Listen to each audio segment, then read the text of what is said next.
दोस्तों स्वागत है आपका एक नए वीडियो में जिसमें बात करने वाले इंडियन नेवी वैकेंसी 2022। जैसा कि आपको स्क्रीन पे दिखाई दे रहा है, AA SSR MR भर्ती कब आएगी। और सबसे बड़ा सवाल रह रहा है बच्चों का कि एग्ज़ाम ऑनलाइन होगा या ऑफलाइन होगा। भर्ती तो आएगी जब आएगी, लेकिन भर्ती तो आएगी, फिक्स है ये। क्योंकि आपको पता होगा कि कोस्ट गार्ड का एग्ज़ाम जो है मार्च में लगा हुआ है, ऑलरेडी फॉर्म भरा जा चुका है और मार्च में एग्ज़ाम भी हो जाएगा। 11 या 12 तारीख से आपका स्टार्ट हो जाएगा। आपका एग्ज़ाम कोस्ट गार्ड का 11 या 12 तारीख से स्टार्ट हो जाए और जल्द ही मतलब कि मार्च के फर्स्ट वीक तक आपको अपडेट मिल जाएगा कोस्ट गार्ड के बारे में। और तो सबसे बड़ा सवाल रह रहा है कि आपको पता होगा कि नेवी का और कोस्ट गार्ड का बैच जो साथ में ही तैयार होता है, मतलब कि जो आपका ट्रेनिंग के लिए जाता है बैच एक साथ ही तैयार किया जाता है। सो कोस्ट गार्ड का तो हो गया। अब नेवी का बहुत से बच्चों का सवाल आ रहा है वैकेंसी कब आएगा। तो वैकेंसी तो आ जाएगा, लेकिन ऑनलाइन होगा कि ऑफलाइन होगा सबसे सटीक जानकारी देंगे विथ प्रूफ, मतलब कि प्रूफ के साथ। और ऐसे ही नहीं कहीं से भी कुछ भी उठा के कुछ भी बता दिया, ऐसा कुछ नहीं होने वाला है। और इस चैनल पे आपको परमजीत क्लासेस यूट्यूब चैनल पे आपको मतलब कि कोस्ट गार्ड और नेवी के रिगार्डिंग कोई भी डाउट चाहिए, मतलब कि कोई भी डाउट हो, कोई भी क्वेश्चन हो, कोई भी क्वेरी हो, बेझिझक पूछिएगा कमेंट बॉक्स में और या फिर डायरेक्ट हमें मैसेज करिएगा नंबर पे। नंबर हमारा 7563830146। इस पर आप डायरेक्ट मैसेज करिएगा, 100% आपका डाउट क्लियर हो जाएगा व्हाट्सएप पे। तो चलिए आगे बढ़ते हैं। आगे बढ़ने से पहले वीडियो को लाइक कर दीजिए और ज़्यादा से ज़्यादा बच्चों को शेयर करिए, ताकि बहुत से बच्चे वेट कर रहे हैं। क्योंकि कोस्ट गार्ड में 350 वैकेंसी के आसपास भर्ती आ रहा है, तो उससे काम चल नहीं रहा है। एयरफोर्स का लटका हुआ है 2 साल से, तो उससे तो हो नहीं रहा है। तो नेवी एक ऐसा ऑप्शन है, अगर आ जाए ऑनलाइन तो कुछ काम हो जाए। तो इसमें वही डिस्कस करेंगे, ऑफलाइन होगा या ऑनलाइन होगा, पूरा डिस्कस करेंगे। तो चलिए आगे बढ़ते हैं और वीडियो को स्टार्ट करते हैं। चलिए एक बार आप लोग जय हिंद लिख दीजिए, मोटिवेशन मिलता है कमेंट बॉक्स में। और मेरा नाम है परमजीत और आप देख रहे हैं परमजीत क्लासेस यूट्यूब चैनल पर फर्स्ट टाइम विजिट किए हैं, चैनल को सब्सक्राइब कर लीजिए, बेल आइकन के बटन को दबा लीजिए, ताकि जो भी अपडेट है सबसे पहले आप तक पहुंच जाए। टेलीग्राम और व्हाट्सएप का लिंक वीडियो के डिस्क्रिप्शन में है, सो वहाँ पे ऐड होना नहीं भूलिएगा। तो चलिए देख सकते हैं मैं आ चुका हूँ इंडियन नेवी के ऑफिशियल वेबसाइट पर। आप भी जाकर सर्च कर सकते हैं joinindiannavy.gov.in। अगर आपने ऑलरेडी पहले भी कई बार फॉर्म भरा है तो उस पर आपको ये सब दिखेगा। और व्यू ऑल एप्लीकेशन आपको मतलब आपको नहीं करना है, मैं आपको प्रूफ दिखा देता हूँ। बस मैंने एक बच्चे का लिया है ईमेल आईडी पासवर्ड, उसको ही मैं अपडेट कर मतलब कि वहाँ से आपको कुछ प्रूफ वगैरह दिखाने वाला हूँ। तो यहाँ पे देखिए सबमिटेड, मतलब कि यहाँ पे जो एप्लीकेशन सबमिटेड हुआ था वो आप देख लीजिए। ये देखिए ये सेलर AA और SSR का जो एंट्री है ये 2020 बैच के लिए ये भर्ती, मतलब कि इस चीज़ में मतलब कि फरवरी में आपका जो चलता है ज्वाइनिंग का प्रोसेस। और ये है 7/7/2019, मतलब ये वैकेंसी कंप्लीट मतलब हुआ था, फॉर्म का सबमिट हुआ था 7 तारीख 7वां महीना 2019 को। इस पर आप थोड़ा सा गौर करिएगा, 7 तारीख 7वां महीना और ये 2019 को सबमिटेड हुआ था। और किस बैच के लिए? 2020 बैच के लिए, फरवरी 2020 बैच के लिए, फरवरी 2020 बैच के लिए। अब थोड़ा सा नीचे चलेंगे और MR का ठीक ये 7वां महीने में आया था 2019 में, 7वां महीना में आया था। और ये आया था 8वां महीना में, यहाँ पे देख सकते 1 तारीख को ही आ गया था 8वां महीना में 2019 का ही बैच। और ये कब जाएगा? चौथा महीना में, मतलब कि अप्रैल वाला में। जैसा कि कोस्ट गार्ड का जो DB वाला बैच होता है DB का और MR का नेवी का सेम, मतलब कि साथ में ही जाता है। तो ये जाएगा कब? अप्रैल में गया था, चौथा महीना 2020 में। उसके बाद बात करें, ये भर्ती आया था 8वां महीना, मतलब कि 1 महीने के अंतराल में, मतलब कम ही हो जाएगा, और 20 से 25 दिन के अंतराल में आया था वैकेंसी। और उसके बाद जब बात कर लेते हैं, फिर से एक भर्ती आया कब? यहाँ पे आप अंतराल देख रहे हैं कितना दिन का हो रहा है, ये देख लीजिए, ये 7वां महीना। उसके बाद AA SSR का भर्ती है कब? यहाँ पे देखिए 15 तारीख 11वां महीना 2019 को ये फॉर्म सबमिट हुआ। और ये 8/2020 बैच के लिए, 8/2020 बैच के लिए। तो यहाँ पे आप देख सकते हैं 8वां महीना 2020 बैच के लिए 15/11/2019, मतलब कि 15 तारीख 11वां महीना मतलब कि नवंबर में ये फॉर्म सबमिट हुआ। ये ऑनलाइन वाला है, ऑनलाइन वाला। बाद में ऑफलाइन वाला भी दिखाएंगे, कितना गैपिंग कैसे कैसे शेड्यूल चेंज हुआ उसको भी हम डिस्कस करेंगे। तो ये देख सकते हैं आप 15 तारीख नवंबर में 2019 का ये फॉर्म आया। ये किस बैच के लिए? 8वां महीना 2020 बैच के लिए। कितना अंतराल हुआ? ये 11वां महीना, मतलब कि नवंबर में आया और वो आया था 7वां महीना में। एक बैच मतलब कि 7वां महीना में एक आया और एक आया नवंबर में, मतलब कि 11वां महीना में, मतलब कि 4 महीना के अंतराल में एक दूसरा भर्ती को निकाल दिया गया। मतलब कि 7वां महीना में एक आया और एक आया 11वां महीना में, मतलब कि नवंबर में, मतलब कि 4 महीने के अंतराल में भर्ती आ गया। उसके बाद फिर MR का देखिए, MR का 1 तारीख 8वां महीना 2019 में आया था। आपको मैं पूरा प्रूफ दिखा रहा हूँ, 1 तारीख 8वां महीना 2019 में आया था। और जो सेकंड भर्ती आया 2019 का वो देख लीजिए 27 तारीख 11वां महीना 2019। मतलब कि यहाँ पे भी 8 से यहाँ पे अगर 11वां महीना देखिएगा तो यहाँ पे लगभग काउंट करिएगा 3 महीने से कुछ ज़्यादा होगा या फिर 3 महीने के आसपास समझ लीजिए सीधा।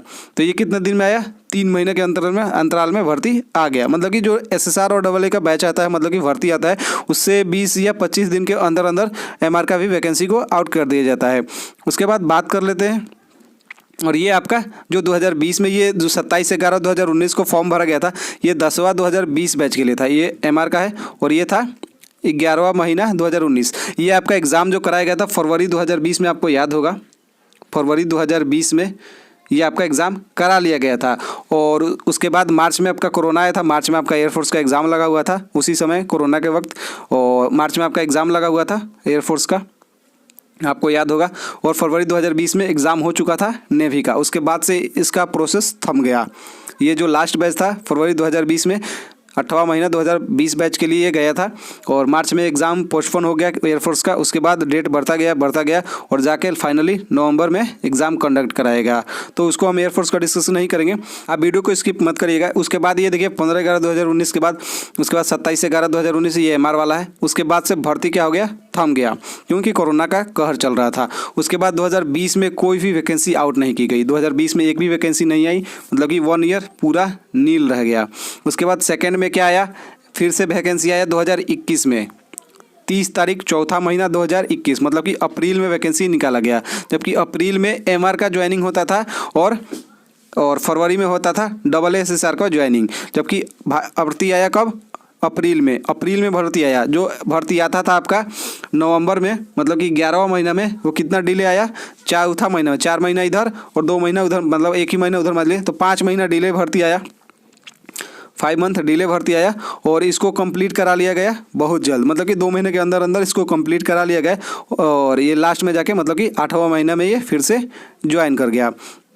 उसके बाद बात कर लेते हैं, जो उसके बाद यहाँ पे देख सकते हैं फिर ये था, और उसके बाद MR का उस टाइम आया था शायद, मैं इसमें बच्चों ने फॉर्म नहीं भरा होगा, बट ये फिर देख लीजिए SSR का फिर से भर्ती आता है, ये 4वां महीना में, और ये 10वां महीना का, ये 10वां महीना में फिर भर्ती आता है। कितने अंतराल में, 6 मंथ के अंतराल में पहले भर्ती आता था, और जब ऑनलाइन एग्ज़ाम होता था तो 4 मंथ के अंतराल में भर्ती आ जाता था, मैक्सिमम 4 मंथ, ज़्यादा से ज़्यादा 4 महीने के अंदर भर्ती आ जाता था। एक एग्ज़ाम कंडक्ट कराने के बाद उसके 4 महीने के बाद भर्ती आ जाता था। और यहाँ पे आप देख सकते हैं कब आया भर्ती, 4वां महीना में आया था अप्रैल में, और फिर आया 10वां महीने में, मतलब कि अक्टूबर में फिर भर्ती आया। आपको पता होगा अक्टूबर में, हाल ही फिलहाल में। और ये कब, 2022 बैच के लिए, मतलब कि फरवरी, जो अभी ज्वाइनिंग कर रहे हैं बच्चे, आपको पता होगा कि अभी चल रहा है SSR और कोस्ट गार्ड GT बच्चों का ज्वाइनिंग चल रहा है, जो ये वाला फॉर्म आया था 10वां महीना में। उसके बाद से अभी कोई फॉर्म नहीं आया है, और उसी समय MR का भी भर्ती आया था 10वां महीना में 2021 में। यहाँ पे देख सकते हैं 31/10/2021, सेम, मतलब कि कुछ दिन के अंतराल में भर्ती आ गया, और उसके बाद से कोई भर्ती नहीं आया है, आपको भी पता होगा। तो अब हम डिस्कस कर लेते हैं। यहाँ पे देखिए, यहाँ पे जब ऑफलाइन होता था, सॉरी ये पहले ऑफलाइन में 6 मंथ के अंतराल पे भर्ती आ रहा है, और ऑनलाइन जब होता था तो वहाँ पे 4 मंथ के अंतराल में भर्ती आता था। तो ये आप गैप समझ रहे हैं, 2 महीने का इधर ही चल रहा है। और फरवरी, अगर आपका जो भर्ती देख लीजिए, जो आपका फरवरी में बैच जाता था उसका वैकेंसी आ जाता था नवंबर में, बट ऐसा कुछ नहीं हुआ। नवंबर में ना ही वैकेंसी आया, क्योंकि अक्टूबर में तो लेट से वो लोग कराए, तो नवंबर में कोई वैकेंसी नहीं आया। किसका, SSR AA का कोई भर्ती नहीं आया नवंबर में, ना ही दिसंबर में आया। फाइनली दिसंबर में कोस्ट गार्ड का आ गया। अगर ऑनलाइन होता तो, क्योंकि अगर आपका एग्ज़ाम ऑनलाइन होगा तो 3 महीने का पहले से उसको शेड्यूल किया जाएगा कि हाँ, क्योंकि सेंटर अलॉट करने पड़ते हैं, ऐसे ही एग्ज़ाम नहीं करा लिया जाता। तो 3 मंथ का उसमें प्रोसेस होता है, कम से कम 3 मंथ का, कम से कम, क्योंकि 2-2.5 महीने पहले आपको सेंटर अलॉट किया जाता है एग्जामिनेशन, क्योंकि एग्ज़ाम आपका ऑनलाइन होता है। तो जहाँ भी सेंटर एग्ज़ाम वो पड़ता है तो उनको लोगों को मैसेज जाता है, एक लेटर वगैरह जाता है कि आपका सेंटर खाली है कि नहीं है। तो ऐसा कुछ नहीं हुआ, और अभी तक आप समझ लीजिए फरवरी आ गया ये, और फिर से 8वां महीने में ज्वाइनिंग कराएगा, एक बैच जाएगा, जिसका एग्ज़ाम अगर ऑनलाइन पिछली बार माने 2020 में ऑनलाइन हुआ था, जो 2019 में 11वां महीना में फॉर्म भरा गया था, उसका ऑनलाइन एग्ज़ाम हुआ फरवरी 2020 में, फरवरी 2020 में एग्ज़ाम हुआ। बट अब यार देख लीजिए, ऐसा कुछ नहीं हुआ है अभी, और 8वां महीना में फिर से एक भर्ती मतलब कि भर्ती आएगा नहीं, 8वां महीना में फिर से AA और SSR का ज्वाइनिंग होगा। AA SSR का ज्वाइनिंग फिर से होगा। जो कोस्ट गार्ड के बैच जो अभी फॉर्म आया है ना, कोस्ट गार्ड का एग्ज़ाम है जो मार्च में, उसी के साथ इसका ज्वाइनिंग होगा। बट ऐसा अभी तक फॉर्म तो नहीं रिलीज़ किया गया है। अब सबसे बड़ा सवाल रह रहा है कि इससे आपको कुछ अंदाज़ा लग गया होगा कि एग्ज़ाम ऑनलाइन होगा या ऑफलाइन होगा। तो मैं यहाँ पे क्लियर कर दूँ, अगर आपका कोस्ट गार्ड का एग्ज़ाम ऑनलाइन, कोस्ट गार्ड नहीं, नेवी के एग्ज़ाम अगर ऑनलाइन होना होगा तो आपका कोस्ट गार्ड के एग्ज़ाम से पहले, कोस्ट गार्ड के एग्ज़ाम से पहले आपका वैकेंसी आ जाएगा। अगर ऑफलाइन होगा तो नेवी का भर्ती अगर ऑफलाइन होता है तो कोस्ट गार्ड के एग्ज़ाम करा लेने के बाद, एग्ज़ाम होने के बाद ही कुछ हो सकता है, मतलब कि भर्ती आएगा अगर ऑफलाइन होगा तो। अगर ऑनलाइन का चांस बनता है, अगर मैं अपना पॉइंट ऑफ व्यू रखूं तो 5% चांस है कि आपका एग्ज़ाम फिर से ऑनलाइन कराया जाएगा। 5%। ऑफलाइन के चांसेस 95% है। तो इससे आप समझ सकते, बहुत से बच्चे कंफ्यूज भी होंगे, मतलब कि कुछ को ख़राब भी लगे, लेकिन ख़राब नहीं, जो फैक्ट है वही बता रहे हैं। अगर ऑनलाइन होना होता तो आपका फॉर्म आ गया होता और फरवरी में एग्ज़ाम भी करा लिया जाता। फरवरी में नहीं हुआ, लेट से चलिए तो मार्च में या लास्ट अप्रैल में फर्स्ट वीक तक एग्ज़ाम करा लिया जाता। बट ऐसा कुछ नहीं हुआ। अभी भी चांसेस है, मतलब बहुत कम चांस है। तो 5% चांस आप रखिए कि ऑनलाइन होगा, नहीं तो फिर से आपका एग्ज़ाम जो होगा ऑफलाइन ही होगा। तो मेरे ख्याल से सारे आपके डाउट क्लियर हो गए होंगे। और ऐसे ही नहीं, ये फॉर्म आप देख सकते हैं, आप खुद भी जाके चेकआउट करिएगा। अगर आपने फॉर्म भरा होगा तो ये एक बच्चे का मैंने लिया था, तो आपको मैंने डिस्कस कर दिया। तो हम जो भी बताते हैं प्रूफ के साथ बताते हैं, ऐसे ही नहीं बता देते कुछ। सबसे सटीक जानकारी जो बताया वही होने वाला है। सो वीडियो को लाइक कर दीजिए, शेयर कर दीजिए, और अभी तक आपने चैनल को सब्सक्राइब नहीं किया है तो प्लीज़ सब्सक्राइब कर लीजिए, बेल आइकन के बटन को दबा लीजिए। जो भी अपडेट आएगा सबसे पहले हम आपको अपडेट कर देंगे, चाहे वो नेवी की बात करें या फिर कोस्ट गार्ड की बात करें। इन दोनों के रिगार्डिंग कोई भी डाउट हो जरूर कमेंट सेक्शन में आस्क कर लीजिएगा या फिर डायरेक्ट मैसेज करिएगा। तो चलिए दोस्तों, जय हिंद, जय भारत।